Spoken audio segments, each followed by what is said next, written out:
When Street Fighter II came out in 1991, it was a seminal game that changed video games forever. It was also the first game to introduce characters with supernatural abilities, and the character design was so distinct, players were immediately drawn in. You had a big wrestler from the Soviet Union, a spiky-haired colonel in the Air Force, and a green-skinned wild man from the jungles of Brazil. But easily the most distinct character in the roster was the Indian yogi with the longest limbs in video games, Dhalsim. Dhalsim's creation is pretty amusing considering his name came from a curry house in Osaka, Japan. He also resembles Yogi Cho-Lee Seung from the 1976 kung fu movie Master of the Flying Guillotine. In it, this yogi, played by Wong Wing-sang, could stretch his arms to ridiculous lengths and was said to fight with a style of yoga. Akira Nishitani, however, has said that Dhalsim's stretchy arms were inspired by the ripple zoom punch technique found in JoJo's Bizarre Adventures. As time has gone on, the lore and structure around Dhalsim has grown, and we believe we now have a semblance of a fighting style to talk about. Welcome to another DashFight video. I'm Jammers, and today we will continue with our series on the fighting styles of Street Fighter. Our focus, this time, is on Dhalsim and his fighting style. According to every official source, Dhalsim is said to practice a fighting style simply called yoga. If you are even a casual fan of martial arts, you will know that yoga is not a martial art. So, how does Dhalsim fight, and what is his style based on? Well, looking outside official sources, we can begin to glean what Dhalsim might be working with. On the Street Fighter II manual released for Western audiences, it was listed that Dhalsim practices kabaddi as a fighting style. This doesn't work because kabaddi is a sport in India and has little to nothing to do with fighting. Another source lists Dhalsim's fighting style as Kalaripayattu. This is viable as it is a fighting style connected to Dhalsim's place of origin, Kerala, India. Kalaripayattu is an ancient martial art that is said to be the oldest one in existence. Coupled with some of Dhalsim's other yoga techniques, we have a picture of the style to attach to Dhalsim. So, buckle up and let's go down the rabbit hole to understand better the style that inspires one of fighting games' most striking characters. The fighting style of Kalaripayattu is said to have originated from as far back as 1000 BCE, and is claimed in some quarters to have inspired the likes of Taekwondo and Karate. The documentation for its practice in ancient times is a bit sketchy, but we know the myths surrounding it. According to the tradition back in the day, Kalaripayattu is tied to the creation of Kerala itself and was introduced by Parasurama, who was said to be the avatar of Vishnu. It is said that upon winning a great battle, he threw his mighty axe into the sea, and from the spot it landed in, the water arose very fertile, a land called Kerala. Pleased, Parasurama then decided to equip the land's inhabitants with the martial arts to protect themselves, which was said to be the noble art of Kalaripayattu. The word Kalari can be translated as battlefield. This means that the art was always meant for fights. However, along with the fighting styles and techniques, Kalaripayattu also developed a medicinal side which focused on the treatment of the wounded.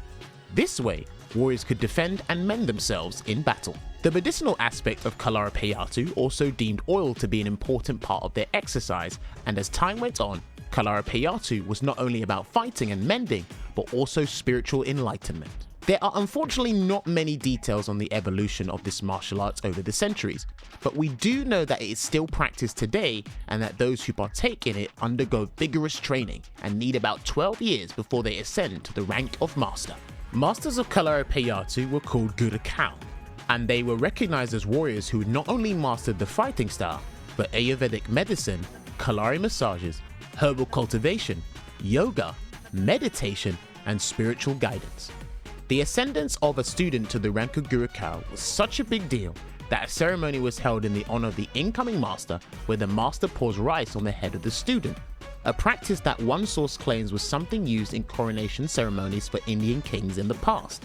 The master was in control of when the student would become a Guru Kau, and after the ceremony, the student was to bow to the master in humility and show off his skills to expectant onlookers. The art of Kalaripayattu was passed down from generation to generation and was primarily a tool for self-defense. The Kalari fighter was never expected to be an aggressor, and therefore, a lot of the techniques were with defense in mind and the incapacitation of the assailant. Kalaripayattu training was and is given to students through vocal directives in the form of poetry known as Vaitari.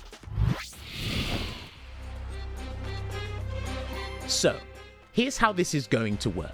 Since yoga is not a recognized fighting style, what we will do in this section is look at the different abilities of Dhalsim and hopefully shed some light on the possible inspirations for it.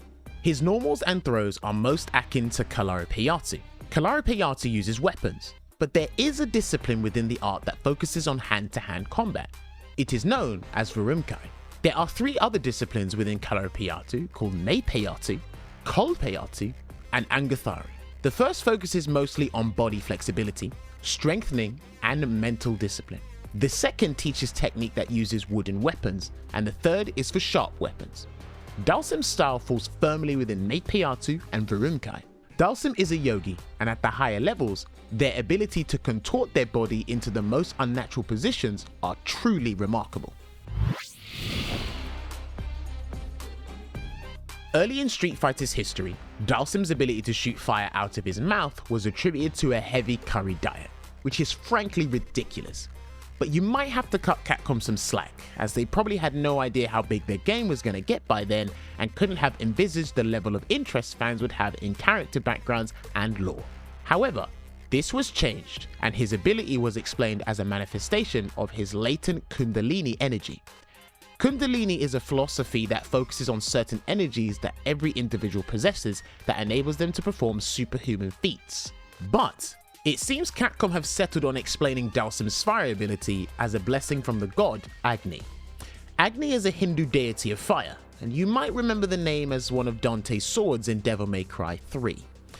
Dhalsim mentions Agni in several quotes in Street Fighter V, certifying that he is a devout follower of the god. In Hinduism, Agni is also the god of sacrifices, and he is the ladder between man and the Indian gods. Since fire is an integral part of sacrifice, it was believed that the most important ceremonies were to be done before a sacred fire so as to invoke the presence of Agni. Dhalsim's yoga fire could be related to Kundalini energy explained earlier, as one of the tips to awakening your Kundalini energy is to build Agni or fire in your navel, as this is the base of all your suppressed latent energy. Theoretically, if you are able to get rid of all obstacles within you through the practice of Hatha Yoga, you should be able to unleash all your Kundalini energy. As Dhalsim is a master of the yoga art, it is possible that this is how he gets his fire out. So, Dhalsim has a teleport. Sure, he's the only one with one in the Street Fighter series, as Bison developed one later. But the philosophy behind this ability might make some sense in Hinduism. The closest technique to Dhalsim's in real life is astral projection. This is a technique in which the practitioner's soul leaves their body and can go elsewhere. This technique was said to be possible by individuals known as siddhis. These are people who have, through the practice of yoga, obtained superhuman abilities including levitation and mind reading, both skills that Dhalsim possesses. If we follow this trail of thinking to its logical conclusion, we can assume that Dhalsim, who has years and years of experience with yoga, could have ascended to the level where he can do the things we see on the screen. Dhalsim is a character dedicated to yoga and walking the path of a pacifist. As mentioned earlier, this is in line with Kalaripayattu, which trains learners to avoid conflict.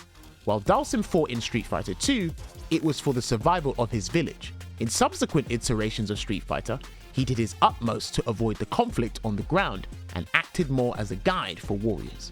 Dhalsim wears 3 skulls on his neck, which might be perceived as a lot more sinister than it actually is, as there are gurus known as Agori Sadhus, who in a bid to escape the cycle of reincarnation, indulge in some really interesting practices. You can read up on that later. But it is mentioned with Dhalsim because one of the things Agori did was use human skulls as drinking receptacles or trinkets. The practice of wearing human skulls was also prominent among another sect, known as the Kapalikas. However, the story behind Dhalsim's skulls is a lot less mortifying, as it is the skulls of 3 children who died in Dhalsim's village due to a plague. Dhalsim in Street Fighter 6 is investigating an ominous power somewhere in the world. He finds it in Lily, who he senses poses no danger, but has something powerful lurking within her. Perhaps, as the story goes on, the power within Lily, her guardian spirit Tonyo Ikonoi, will manifest and Capcom will give her some buffs, eh? And that's it. Dhalsim's fighting style is definitely weird and is the most abstract we've covered so far. If we've missed anything, feel free to sound off in the comments below. Don't forget to like and subscribe. Have a great day, and I'll see you on the next one.